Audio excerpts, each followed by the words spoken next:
Everyone, how are you? तो कैसे हैं आप सब?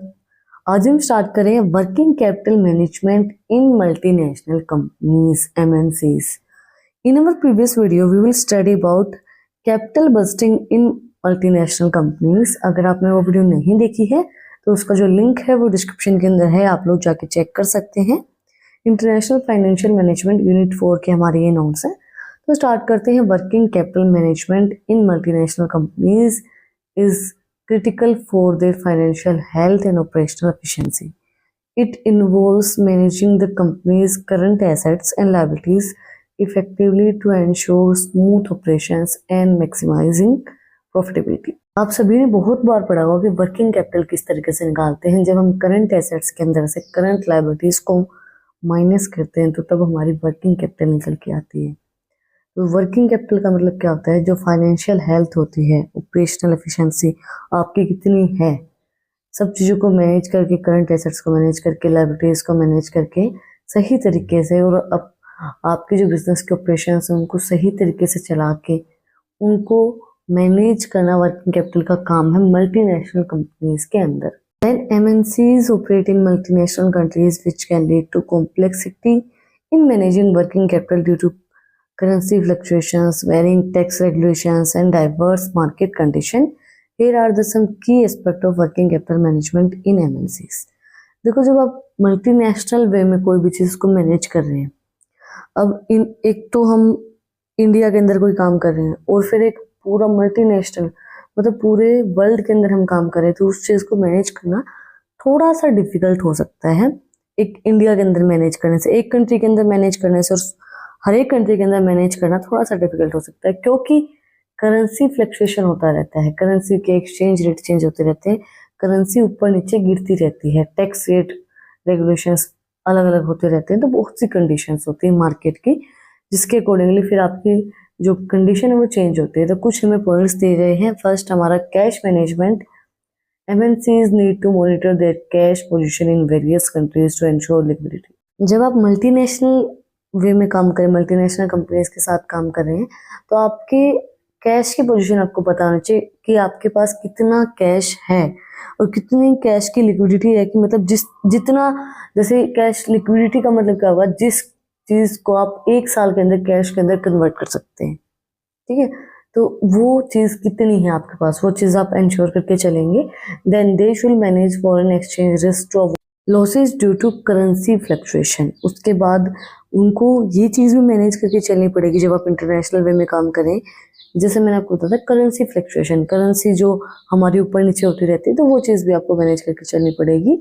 Then optimise cash balance help in meeting operational needs efficiency. आपको कैश बैलेंस को मैनेज करना पड़ेगा। देखो, छोटी सी बात है, नॉर्मल सी। वर्किंग कैपिटल के अंदर आपको क्या चीज़ें मैनेज करनी पड़ेंगी कि कैश की पोजीशन क्या है, लिक्विडिटी आपके पास कितनी है, और दूसरी चीज़ क्या होगी कि आप जो रिस्क है करेंसी फ्लक्चुएशन, आप उसको मैनेज करके चलेंगे, आपके कैश बैलेंस को आप मैनेज करके चलेंगे। नेक्स्ट है हमारा accounts receivable. Efficient collection of receivable is critical for MNCs to minimise bad debts. आप मतलब देखो, बैड डेट्स का मतलब क्या होता है? जो पैसा आपने सोच लिया कि ये पैसा आएगा ही नहीं, तो उस पैसे को हम बैड डेट्स के अंदर डाल देते हैं। तो वो उस चीज़ का एफिशिएंटली कलेक्ट करना कि भाई कौन सा पैसा ऐसा है जो हमें ये लगता है कि आएगा ही नहीं, तो वो चीज़ आपको देखना। Then strategy like credit analysis, invoice factoring and local collection services can help in manage receivable efficiently. जो भी स्ट्रेटजीज होते हैं, मतलब क्रेडिट को एनालाइज करना या सर्विसेज को एनालाइज करना, कलेक्शन सर्विसेज को एनालाइज करना, इनवॉइस फैक्टरिंग को एनालाइज करना, वो आपकी हेल्प कर सकती हैं मैनेज करने के लिए रिसीवर्स को इफेक्टिव तरीके से। Then monitoring and reducing days sales outstanding is essential for improving cash flow. इसके बाद जो डेज सेल आउटस्टैंडिंग है, मतलब कि आपकी एक दिन में कितनी सेल हो रही है, उस चीज़ को मॉनिटर करना।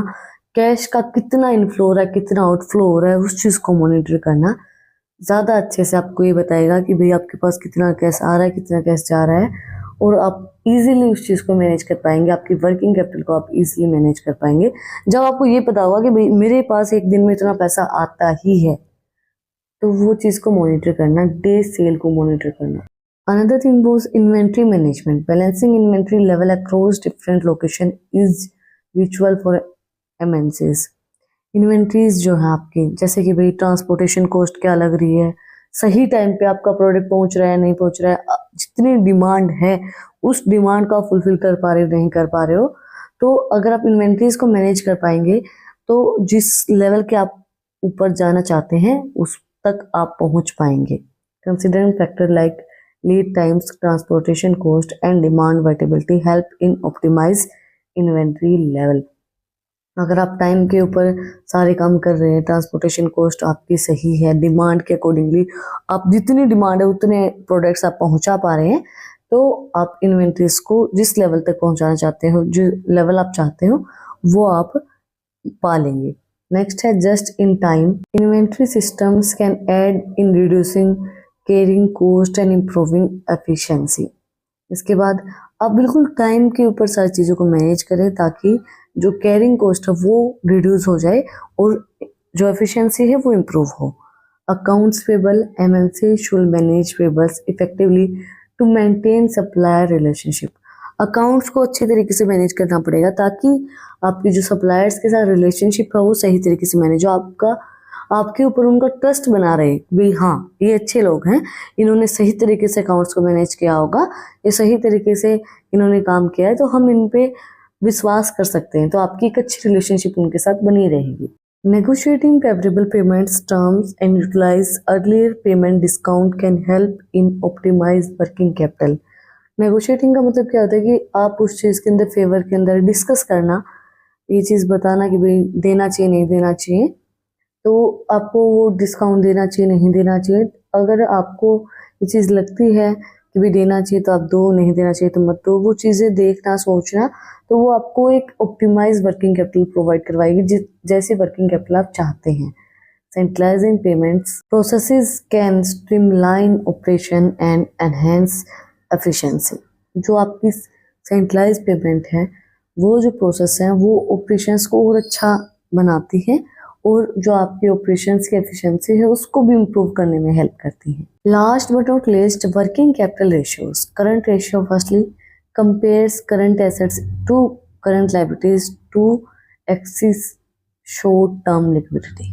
मैंने आपको बताया था कि वर्किंग कैपिटल हम किस तरीके से निकालते हैं, कि हम कंपेयर करंट रेशियो जब हम निकालते हैं तो करंट एसेट्स को कंपेयर करेंगे, मतलब माइनस करेंगे करंट लायबिलिटीज के अंदर से, तो हमें शॉर्ट टर्म लिक्विडिटी पता चल जाएगी कि हमारे पास शॉर्ट टर्म लिक्विडिटी कितनी है.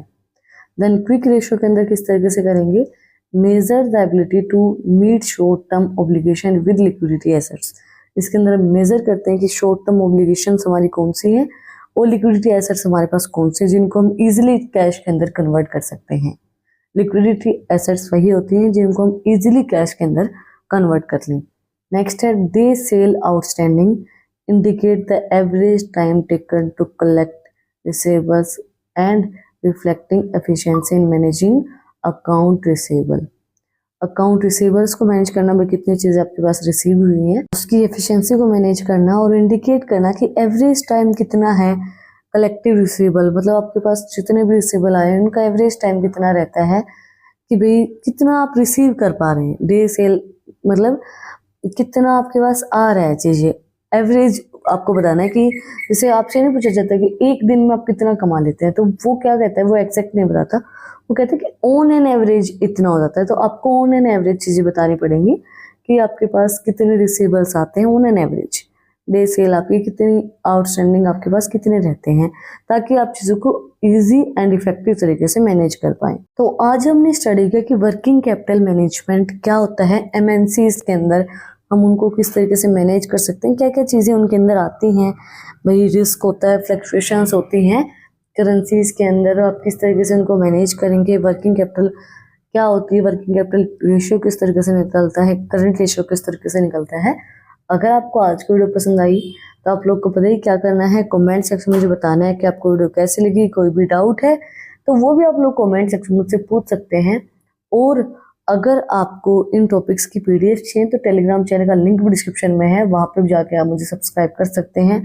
आपने यहाँ तक वीडियो को देखा है तो प्लीज़ सब्सक्राइब के बटन पर एक मुक्का मार दो, बेल आइकन प्रेस कर दो ताकि जो सबसे पहले अपडेट है वो आप लोगों के पास आए.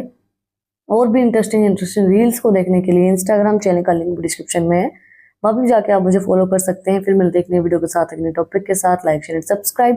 Thank you for watching my video and enjoy your life.